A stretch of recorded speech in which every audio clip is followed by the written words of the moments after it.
Buenos días. Viva España. Ladies and gentlemen, patriots for Europe, we gather here today 8 months after the founding of the Patriots for Europe, not as an isolated movement, but as a new voice of European people. When Viktor Orban, Herbert Kickl, and I announced this group, the establishment in Brussels and the mainstream media tried to isolate us. They ignore us. They cast us as radicals.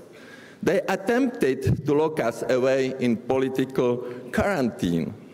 They called cordon sanitaire. Yet despite their efforts, we are growing stronger. Herbert Kickl is set to become the Chancellor of Austria. Viktor Orban is President Trump's important ally in Europe. And Jordan Bardella and, of course, Marine Le Pen is the dominant force in France, Rassemblement National. The tide is turning. And is it not difficult to see why?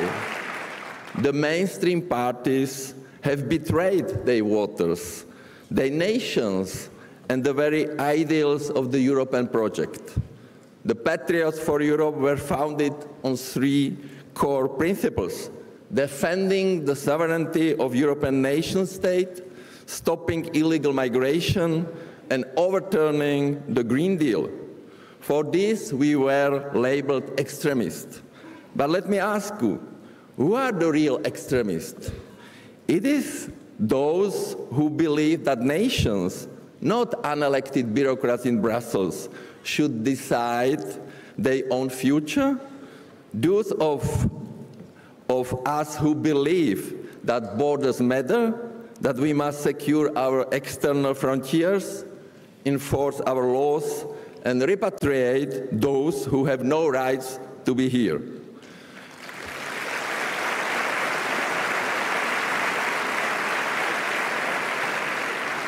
Those of us who believe that energy security and strong industrial base and economic freedom are the foundation of prosperity?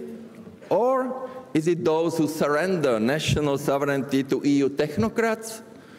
Those who fling open the gates to illegal migration, erase borders, and undermine the safety of their own citizens? Those who push policies that cripple European industry, dry up energy prices, and make our economies weak and dependent on foreign powers? It is time to look truth in the eye. The Green Deal is dead, not reformable, not improvable, dead. And yet in Brussels, they pretend as if nothing has changed. Ursula von der Leyen, Olaf Scholz, and the entire EU leadership refuse to acknowledge reality.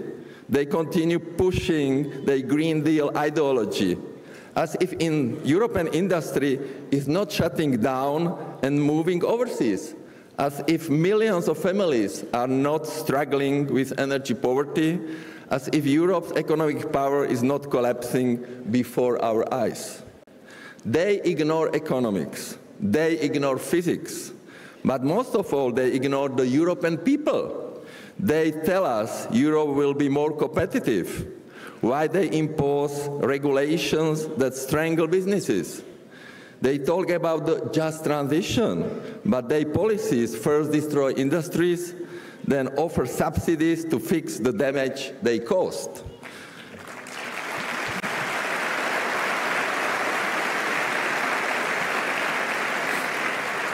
This reminds me of what Ronald Reagan once said.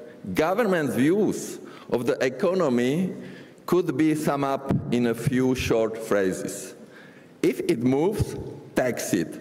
If it keeps moving, regulate it. And if it stops moving, subsidize it.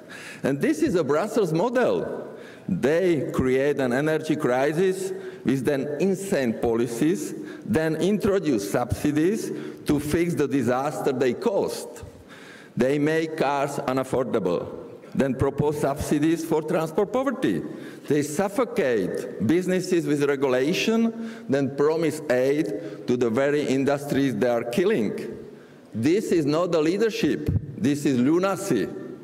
The United States has already started an avalanche, and if Europe doesn't wake up, this avalanche buries us.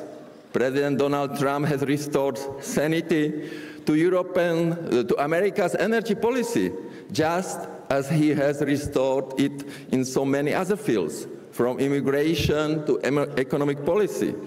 When it comes to energy, he understands what every rational person knows. You cannot subsidize your way to prosperity. Cheap, reliable energy is the foundation of economic growth. That is why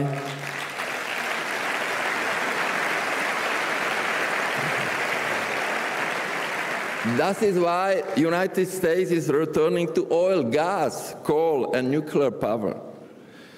Thus, meanwhile, Brussels and Berlin are leading us down a road that ends in blackouts and economic collapses. Look at Germany, a warning to us all. They shut down their nuclear power plants. They banned coal. They got rid of natural gas. They bet everything on wind and solar. And what happened? During winter, when there is no sun and no wind, the entire system collapses. Now they are relying on dirty oil and coal plants and importing insanely expensive electricity just to keep the lights on. And now, in a perfect display of green fanatism, we are witnessing the next stage of this absurdity. Electricity destroyers.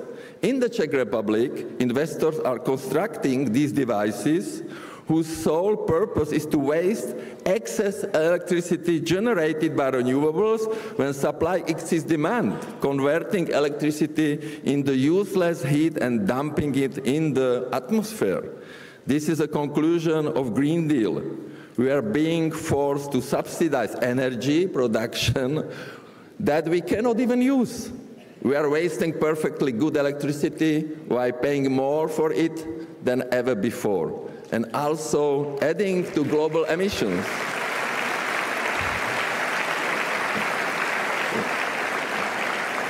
This is not a policy, this is idiocy. We warned them, I warned them, at the COP26 summit in Glasgow in November 2021.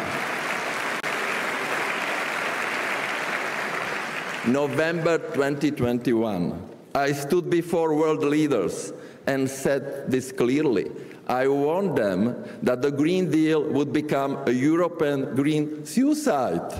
Here are my words. The Green Deal could come at huge social, economic, political, and geopolitical cost. Costs that could create enormous tensions in society and between allies, open doors to radicals, and threaten our democracy. The Green Deal could be responsible for the loss of competitiveness of the EU and impoverishment of families, rising unemployment, astronomical energy prices, the disintegration of industry, and in the end, the destruction of the environment it seeks to protect. The Green Deal simply wants too much, too soon, and at any cost. It was in November 2021. But I was ignored. No one listened. Now, 3 years later, everything I said is coming true. Energy prices have skyrocketed. European industry is crumbling. Households are struggling to pay their bills. And what is Brussels doing? Instead of admitting their failure, they come up with yet not another useless plan, they so-called EU competitiveness compass. Another grand initiative, another empty document that will never be implemented. This is no longer a debate about climate. This is a fight for survival, a fight for our energy security, our industry, our prosperity, a fight for Europe itself.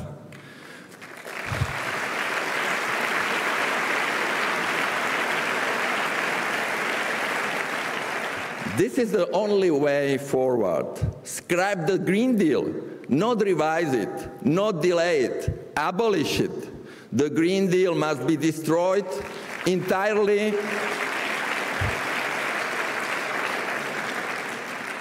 The Green Deal must be destroyed entirely, permanently, and without compromise.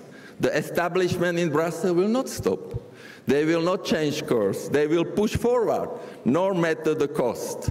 So it is up to us. This is our moment. We owe it to our parents who built this continent. We owe it to our children who deserve a future of prosperity, not poverty.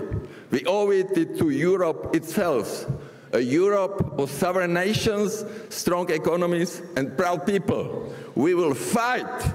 We will not back down, and we will win. We will win. Thank you.